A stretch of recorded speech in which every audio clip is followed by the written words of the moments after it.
Kalau gue jadi orang jahat ya, kalau gue jadi orang jahat, gue akan membentur sebuah sara, suku, agama, ras, dan antar golongan. Itu dulu yang gue pecah. Atau gue memecah langsung ke nasionalnya, ke negaranya. Gimana caranya? Misal, kalau gue orang jahat ya, gue akan membuat suatu isu, membuat atau menunggangi isu yang udah dibuat. Misalnya nih ya, di negara anta beranta misalnya ada menteri agamanya seakan-akan membandingkan suara azan dengan suara gonggongan anjing. Misalnya, gue nggak tahu tuh negara mana, tapi ya anta beranta gitulah. Nah, gue nih, walaupun gue nggak buat isu itu, gue akan membuat isu atau fitnah yang membedakan, yang yang kontra dengan isu tersebut. Nah, gini, menteri agama kan comang kepleset mulutnya pas di gonggongan anjing dan suara azan, ya kepleset di situ lidahnya tuh. Nah, gua akan membuat isu itu semakin digoreng, gue goreng tuh isu.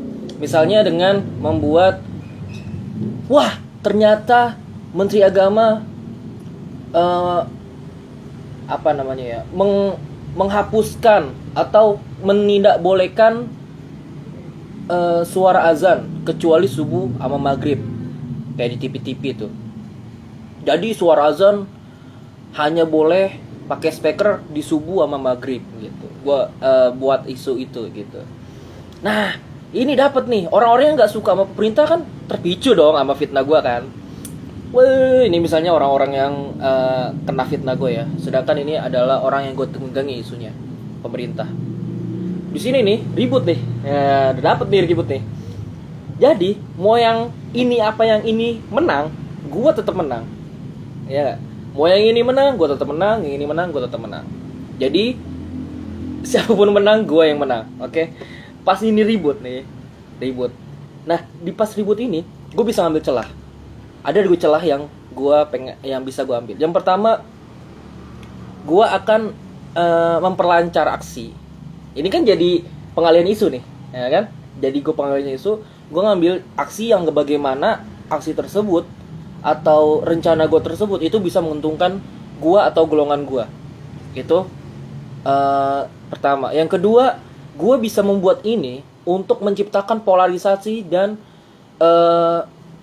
ketegangan yang luar biasa lebih besarnya lagi. Kalau udah dapat ininya ya, udah dapat pemicunya, kan gampang gue untuk ngendaliin kan. Nah, itu keuntungan dari orang jahat misalnya gitu ya. Alhamdulillah. Nah, makanya gue nggak tahu ini siapa ya orang jahat yang mana, gue nggak tahu. Tapi gue salut loh sama dia. Waktu 2019 lalu tuh, waktu lagi panas-panasnya pilpres, bisa aja dia bikin cebong kampret tuh. Keren gila. Gimana nih, lu pikir ya, orang di negara Bhinneka Tunggal Ika ya, itu bisa dipecah loh dengan gampang, dengan 1 tahun. Ya mungkin persiapannya dari bertahun-tahun, tapi pas 2019 itu, pas 1 tahun itu bisa mempolarisasi loh. Dari kata yang gampang, cebong kampret, udah ribut. Gila. Sampai ada yang cerai, sampai ada yang musuhan. Ini gue pengen ketemu nih, pengen cium tangan gue nih orang ini nih. Gila, keren banget. Gue nggak tahu itu orang Indonesia apa orang luar negeri, gue nggak tahu ya. Tapi kalau lu nonton ini, lu keren coy. Lu bisa bikin negara yang tadinya bineka bersatu gitu, bisa pecah. Gila, keren.